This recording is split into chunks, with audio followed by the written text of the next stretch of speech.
Assalamualaikum warahmatullahi wabarakatuh. Perkenalkan, nama saya Mila Fardatus Salma. Saya mahasiswa dari Universitas Bhinneka PGRI Tulungagung.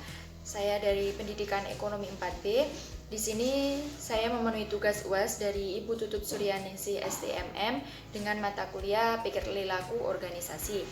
Jadi seperti judul kita yaitu perilaku organisasi, maka saya akan membahas seputar perilaku organisasi. Yang pertama akan kita bahas yaitu mengenai konsep perilaku organisasi. Kita harus tahu perilaku itu sendiri artinya yaitu sikap dan tindakan. Yang kedua, organisasi itu sistem kerjasama sekelompok orang yang mempunyai aturan dan keterikatan tertentu untuk mencapai suatu tujuan tertentu juga. Selanjutnya, apa itu pengertian perilaku organisasi itu sendiri? Yaitu suatu disiplin ilmu yang mempelajari tentang perilaku tingkat individu dan tingkat kelompok dalam suatu organisasi serta dampaknya terhadap kinerja, baik itu kinerja individual, kelompok maupun organisasi. Perilaku organisasi juga dikenal dengan studi tentang keorganisasian atau organisasi. Karakteristik organisasi sendiri yaitu yang pertama unit atau entitas sosial, yang kedua beranggotakan minimal 2 orang, yang ketiga berpola kerja yang terstruktur, yang keempat mempunyai tujuan tentunya, yang kelima yaitu mempunyai identitas diri.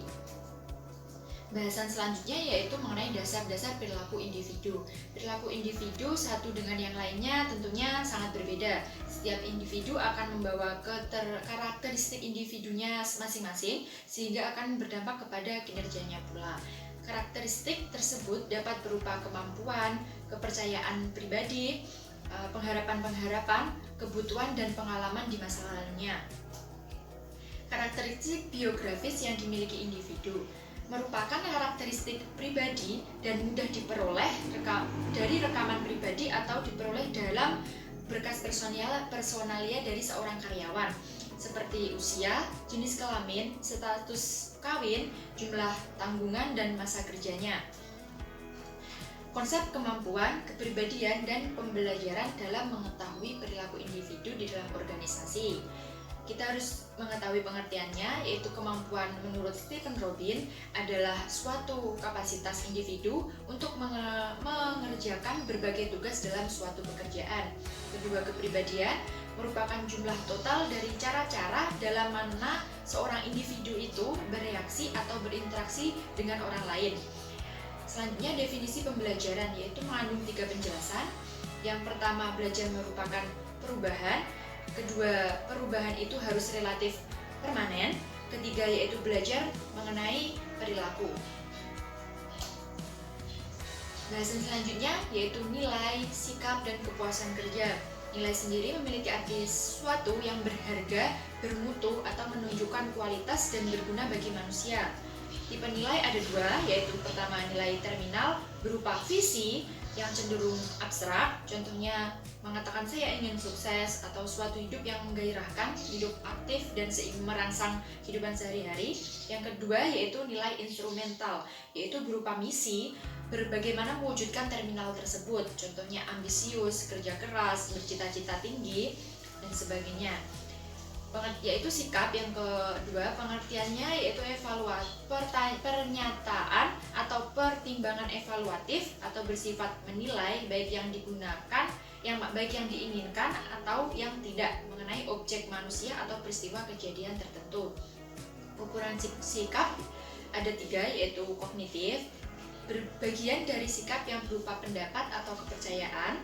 Yang kedua efektif, bagian dari sikap yang berupa perasaan atau emosional. Yang ketiga perilaku atau psikomotorik, kemampuan untuk perilaku tertentu terhadap seseorang atau sesuatu.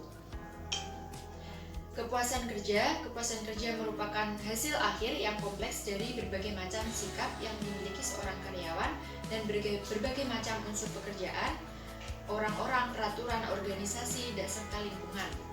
Bahasan kita terakhir yaitu teamwork atau kerja tim. Memiliki pengertian yaitu kerja tim suatu kelompok yang upaya-upaya anggotanya menghasilkan kinerja yang lebih besar dari kontribusi para anggota kelompoknya. Karakteristik kerja tim sendiri ada 4. Yang pertama ada kesepakatan terhadap misi tim. Kedua, semua anggota mentaati peraturan tim.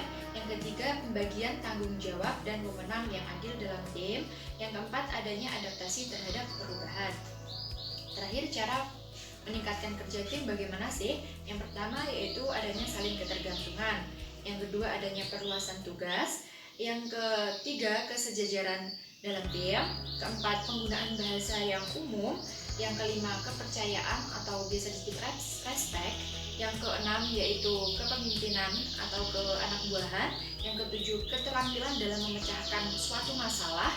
Yang kedelapan, keterampilan manajemen konflik. Kesembilan, penilaian dan tindakan. Kesepuluh maksud saya adanya perayaan keberhasilan kinerja tim. Terima kasih. Sekian yang bisa saya sampaikan, semoga bermanfaat. Bila ada kurang lebihnya saya mohon maaf. Wassalamualaikum warahmatullahi wabarakatuh.